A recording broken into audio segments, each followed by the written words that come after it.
gran señor, el más magnánimo entre todos los sultanes, si te cuento una historia aún más asombrosa, ¿me concederás la gracia de permitirme conservar la vida?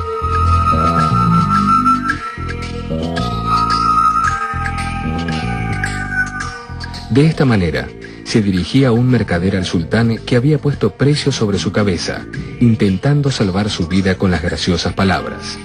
En verdad, no se trata más que de un cuento de Sherezada, con el fin de impedir su propia muerte, relata al rey Shahriar, y esta historia, a su vez, es solo una de las que nos presenta el infinito libro de las 1001 noches.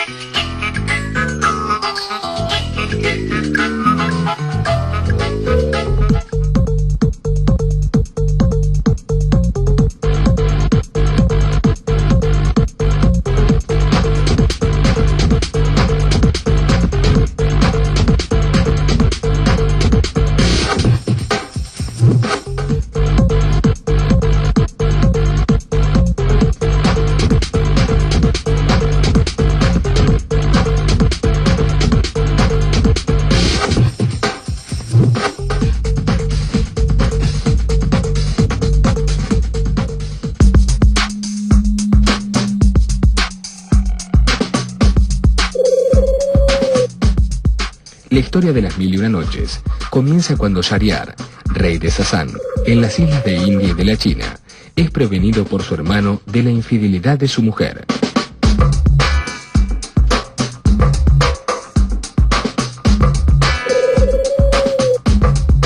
Shahriar comprueba la verdad de la acusación y asesina a su esposa.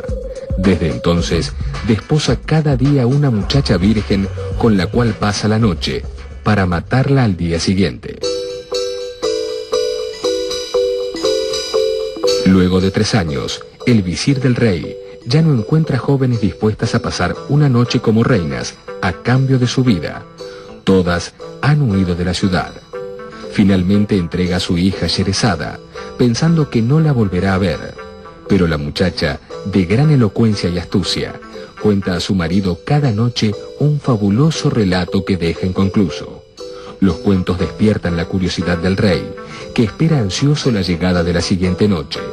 Así pasan 1001 noches, luego de las cuales Sherezada presenta 3 hijos al rey, y éste le perdona la vida.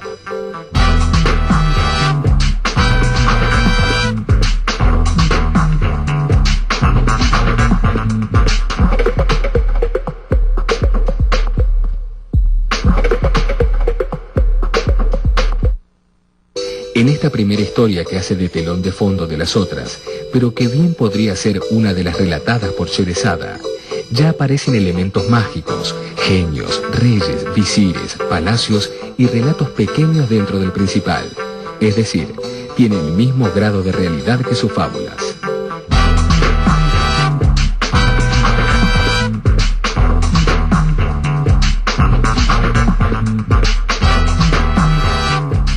Y con este molde estarán hechos los fabulosos cuentos que nacen de uno para dar nacimiento a otro, produciendo sensación de infinitud.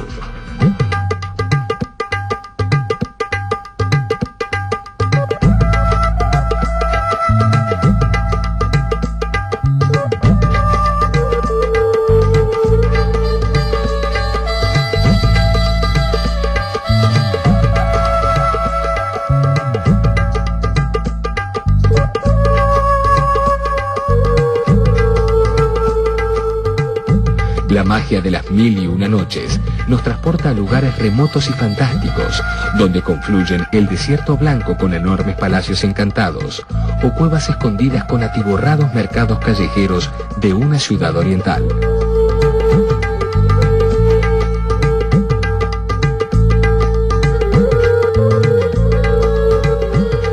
Y por esos escenarios pueden transitar seres fabulosos como caballos alados, genios que salen de un cacharro, anillos mágicos, alfombras voladoras o serpientes encantadas, así como miles de personajes que pueblan las páginas del libro, desde hermosas princesas, califas y visires, hasta marinos aventureros, ladrones, esclavos, eunucos, mercaderes y feas y malvadas ancianas.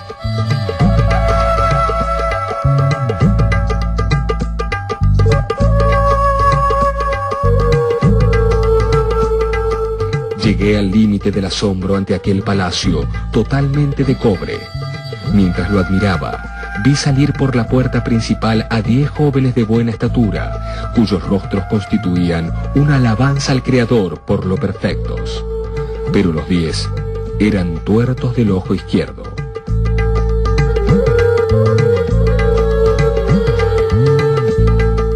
Los nombres de Bagdad, El Cairo o Damasco tienen una sonoridad mágica para quienes han leído los cuentos. No son las ciudades tal como las conocemos o como existieron en realidad. Son el escenario de historias en las que todo es posible.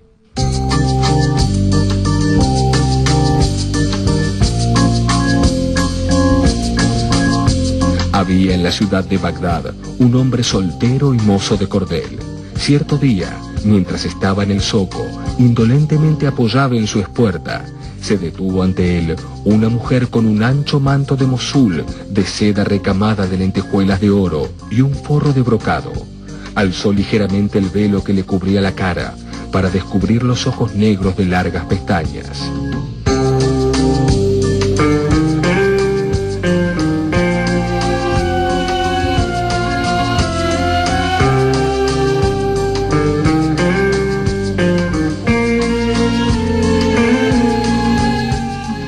Los relatos constituyen una poderosa fuente de información acerca de la sociedad y las costumbres de la época. Ellos transmiten las actividades, los hábitos alimenticios o atuendos más comunes entre los ricos y los pobres que poblaban las legendarias ciudades de Medio Oriente.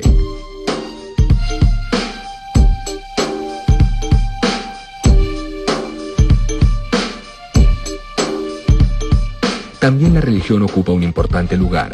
La islámica es la dueña de la historia, pero los musulmanes se mezclan en el libro con cristianos, judíos y zoroastras.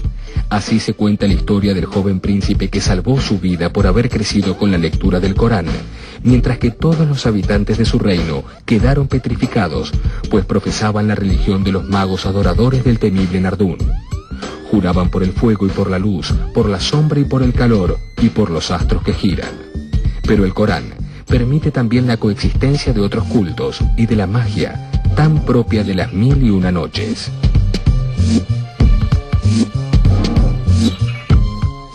La princesa tomó un cuchillo que tenía unas inscripciones en lengua hebrea, trazó con él un círculo en el suelo y allí escribió varios signos talismánicos, tras lo cual se colocó en medio del círculo.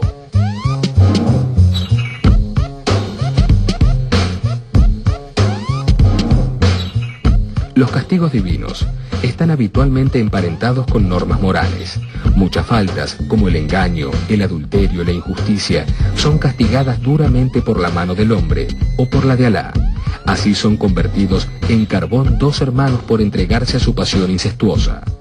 En otro cuento, el genio le dice al príncipe: «Debes saber, oh tú ser humano, que nuestra ley nos permite a los efrit matar a la mujer adúltera, e incluso lo encuentro lícito y recomendable».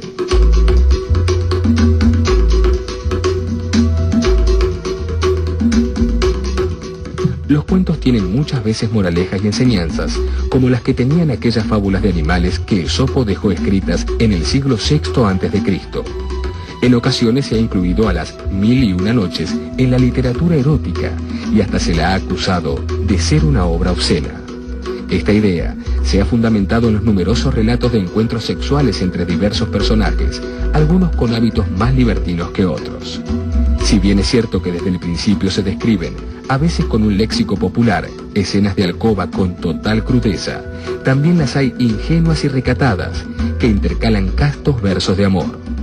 Aunque dependen en gran parte del traductor, puede afirmarse que la sexualidad no es el elemento más importante de los cuentos.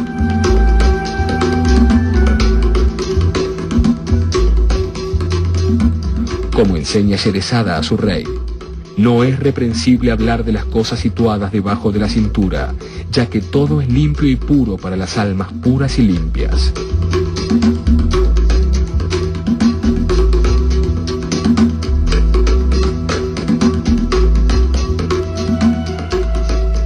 Nada sucede de una forma predecible en las 1001 noches.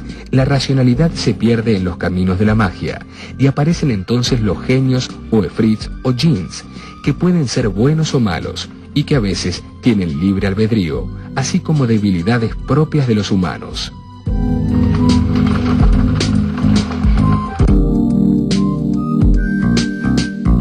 ¿Quién eres y qué pretendes de mí? He venido a tu lado porque me hiciste un gran favor matando a mi enemigo. Soy la serpiente a la que salvaste. Soy una efrita, y la otra serpiente, un efrita enemigo mío, que pretendía violarme y matarme. Tú me libraste de sus manos. Por eso, en cuanto me vi a salvo, volé a la nave de la que te arrojaron, y por medio de encantamientos, he convertido a tus hermanas en perras negras que te he traído.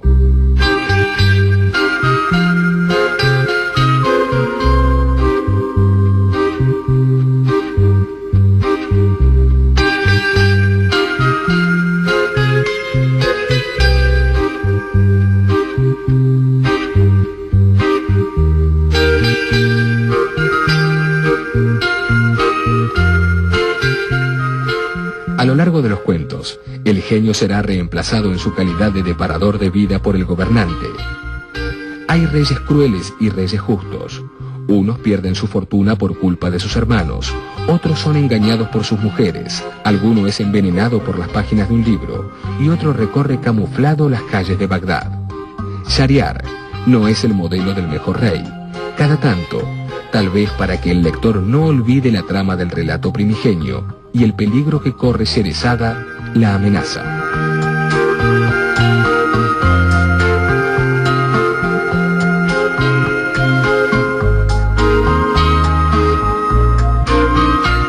Pero Sherezada pasará a la historia como el modelo del narrador, y en este hecho, algunos investigadores encuentran un retorno a un estadio primitivo, matriarcal y prehistórico de nuestros cuentos, que habría que buscar al este de la India, en la antigua Indochina.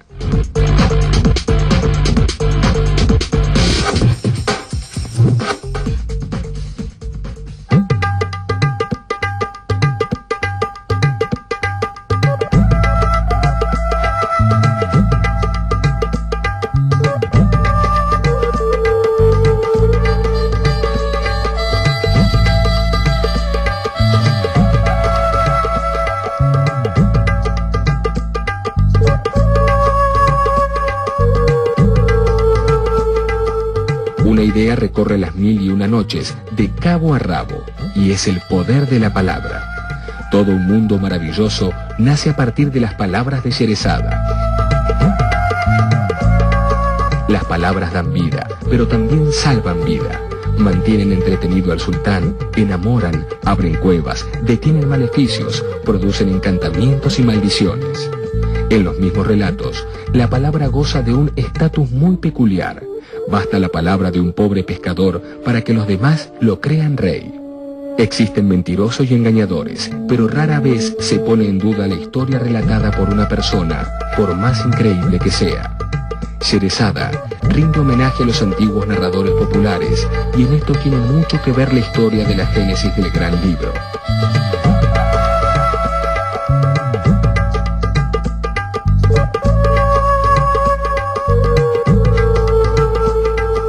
Eruditos e investigadores no siempre concuerdan acerca de los orígenes y la datación de los cuentos, así como de los autores y compiladores de las 1001 noches. Desconocemos quién fue el autor por una razón inmejorable, a saber, que nunca hubo tal autor, sentenció Richard Barton, uno de sus traductores.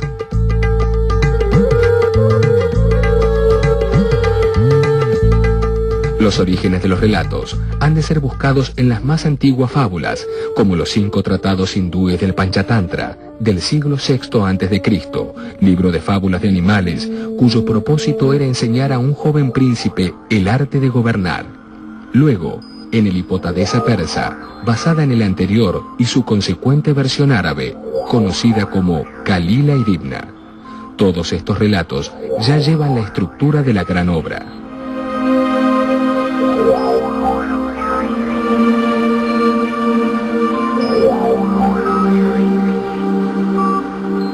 Las historias que conformarán las 1001 noches tienen entonces un fondo cuentístico hindú.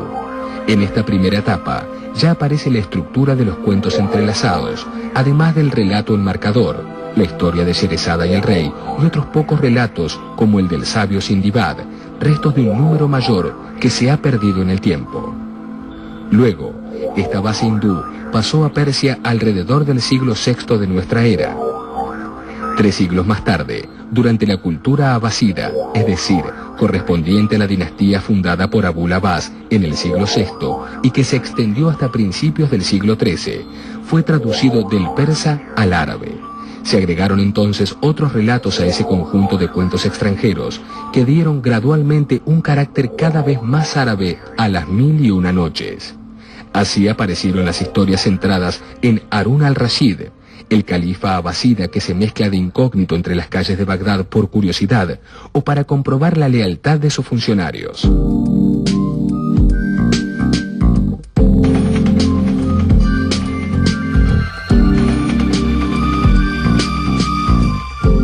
Las andanzas del libro a partir de entonces no están esclarecidas. En el siglo XI, los cuentos llegan a Egipto y en esta época se enriquecen con materiales arábigo-egipcios. En estos cuentos, que constituyen casi la mitad de la obra final, se reflejan las costumbres y ambientes de la vida popular del Egipto mameluco, y figuran algunas de sus mejores historias, como las de Ali Saibak y Dalila o la del zapatero Remendón Maaruf.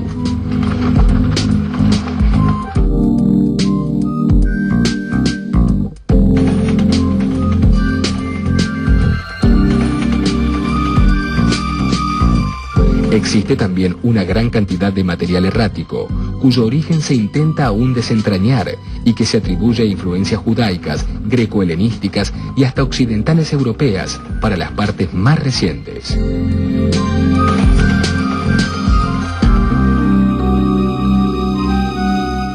Desde tiempos remotos, los monarcas, muy aficionados a los relatos, llevaban a sus cortes a los narradores más expertos.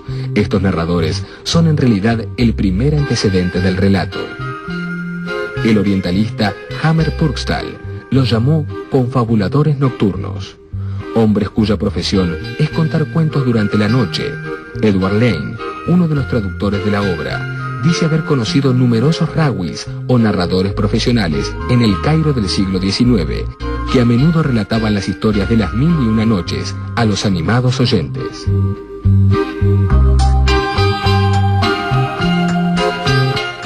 El soberano se asombró tanto que ordenó a los escribas del palacio que redactaran esa historia tan admirable para conservarla en los archivos del palacio.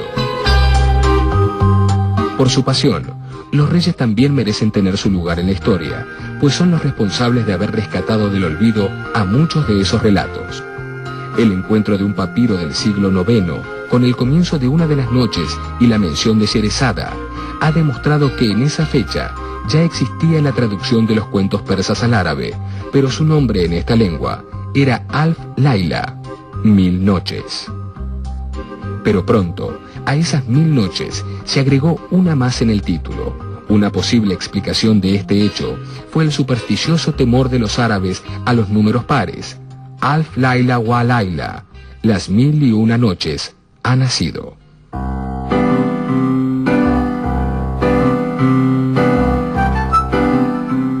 Así conformado el título, piensa Borges: es uno de los más hermosos del mundo. Creo que su belleza reside en el hecho de que para nosotros la palabra 1000 sea casi sinónima de infinito. Decir 1000 noches es decir infinitas noches, las muchas noches, las innumerables noches.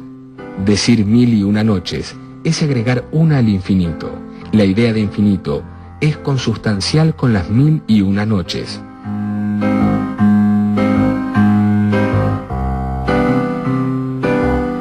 Esta versión árabe, originada en las fábulas populares de distintos países, pero teñida uniformemente de un matiz árabe islámico, es la que se da a conocer en todo el mundo en el siglo XVIII, a partir de la traducción del francés Antoine Galland. Y todo el mundo significa también Oriente, ya que hasta entonces había sido despreciada por los eruditos del Islam, y a pesar de que sus cuentos corrían de boca en boca y algunos habían sido escritos, no había ingresado a las bibliotecas ni a las mezquitas. Otra historia es de los traductores de las 1001 noches, todos viajeros y aventureros incansables, encandilados por estos infinitos relatos y responsables de haber descubierto Oriente a los ojos de Occidente.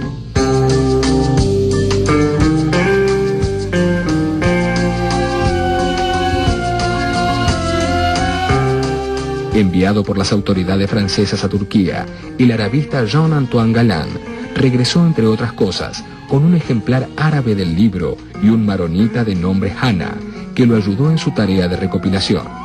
Entre 1704 y 1717 se publicaron los 12 volúmenes, que tuvieron un éxito instantáneo y se tradujeron a todos los idiomas, incluido el árabe. Hasta entonces, el contacto entre Oriente y Occidente había sido muy pobre. Entre los cuentos traducidos figuraban algunos cuyos originales árabes nunca se encontraron, como el famoso Aladino y la lámpara maravillosa. Por ello, Galland fue acusado de falsificador.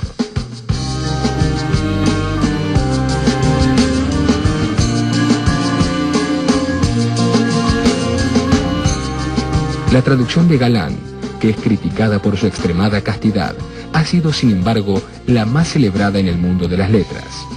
El mismo reparo del primer traductor fue característico del segundo, el inglés Edward Lane, quien vivió 5 años en el Cairo, en los cuales no pudo olvidar su decoro inglés y omitía muchos pasajes. En 1885, 3 años después de la silenciosa edición de su compatriota John Payne, el capitán Richard Barton se adentraba en la misma aventura. Sus dotes de escritor, militar, místico, científico y agente secreto del gobierno británico lo habían llevado a conocer a fondo la India y el Oriente Medio, sitios que habían conquistado su corazón. Sabía de memoria muchos de los relatos de Sherezada y los contaba en árabe a un auditorio boquiabierto. Barton aseguraba dominar 35 idiomas y fue quien tradujo por primera vez para Occidente el Kama Sutra y el Ananga Ranga.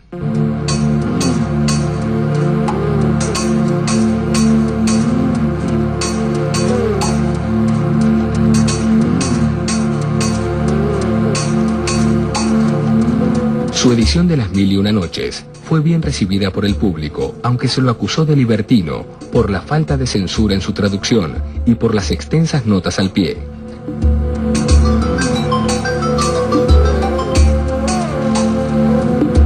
A estas traducciones se agregaron otras, como la francesa de J.C. Mardrus, quien, a pesar de ser considerado el más veraz y subtitular su libro como versión literal y completa del texto árabe, agregó numerosos elementos de su invención que no se encuentran en las otras traducciones. Cada uno de los traductores dio una versión distinta del libro y cada uno fue un aventurero digno de estos relatos. Vendrán luego otros que darán versiones distintas y serán los 1000 cuentos del libro.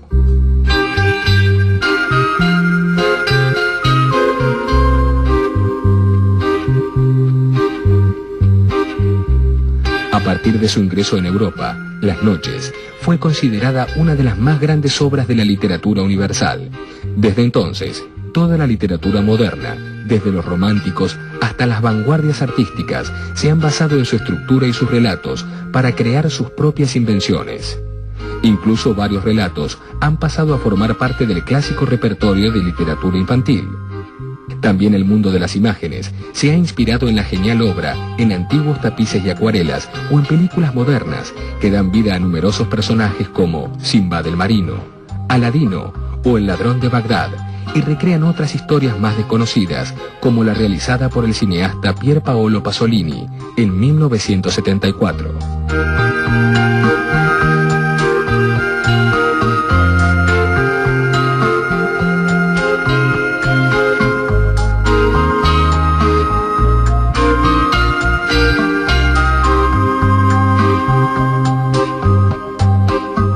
La historia de Las Mil y Una Noches es un apasionante relato, pero nada es esta historia comparada con la que os contaré ahora, si el rey me autoriza. ¿Qué historia es esa? Ahora voy a contártela.